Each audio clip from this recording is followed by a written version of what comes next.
Good morning, thank you for being here. I'm Major Jimmy Vaughn, Crimes Against Persons Division. The purpose of this briefing is to provide you a briefing summary of a homicide that occurred yesterday, November 6th, at approximately 7:05 p.m. in the 4800 block of Sunnyvale, the Dollar General store.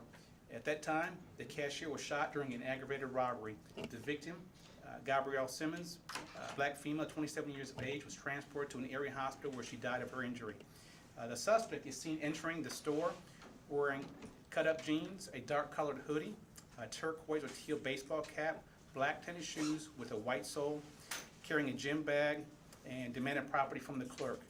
At the time, the complainant handed the cash register to the suspect. The suspect fired one shot into the complainant, striking her in the chest.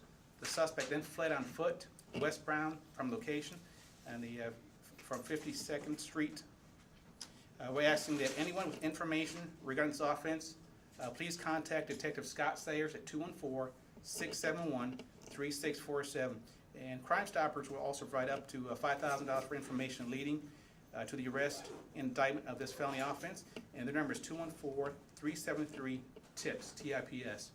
At this time, I'd like to draw your attention over to the screen. This is our victim, Gabrielle Simmons.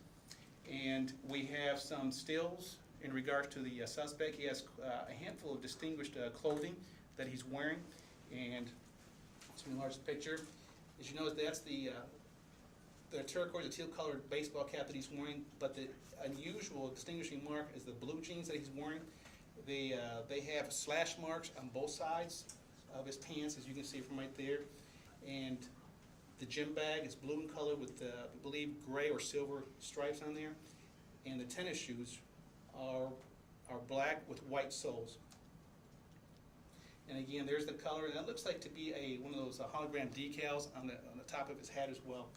And there's the gym bag that he brought in. And I want to emphasize the shoe, this type of shoe that we're looking at here. Not quite sure what the make is, but again, it's a large white sole.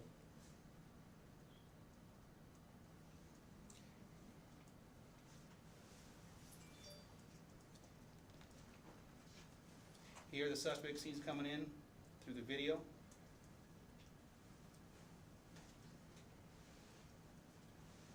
I believe we have a small clip of him leaving as well.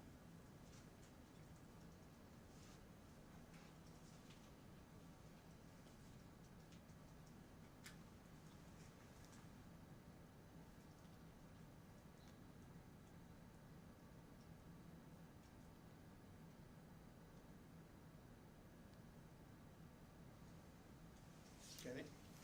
At this time, I'm going to open it up for any questions that you may have. When does the shooting happen in that video? The time we have is 7:05 p.m. In reference to what we were watching there, where she throws the stuff into the bag and then it looks like they run off. When is the shot fired? It was shortly right after that. Well, it was the time she handed the cash register over to him is when he fired the round. So she had already given up the money? And Correct. She had already given the cash register, the drawer, handed it to him, in which you see him placing it in the bag. And it was at that time he fired one round into her chest. Do you know how much money? It's undetermined at this time. Was it when it appeared as though he was reaching for the bag with the gun? Do you believe it might have accidentally gone off? It's not for us to determine at this time. Yeah.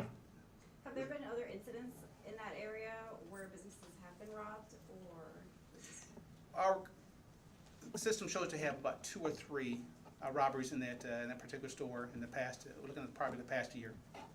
Was she the only one in the store at the time? We have a couple of witnesses that we're interviewing and corroborate what had gone on in here.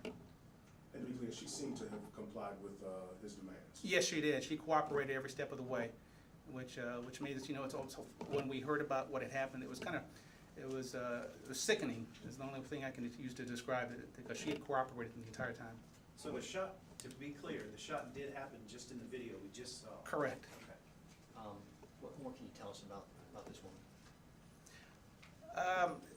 Is she from Dallas? No, she's not from Dallas. She's from out of state. Her next of kin have been notified on this, so we're trying to keep some of that information. The reason I ask is somebody was telling us that she has a very large family. She has something like 8 children. Is that true? She has 2. Okay. Do the children live in Dallas?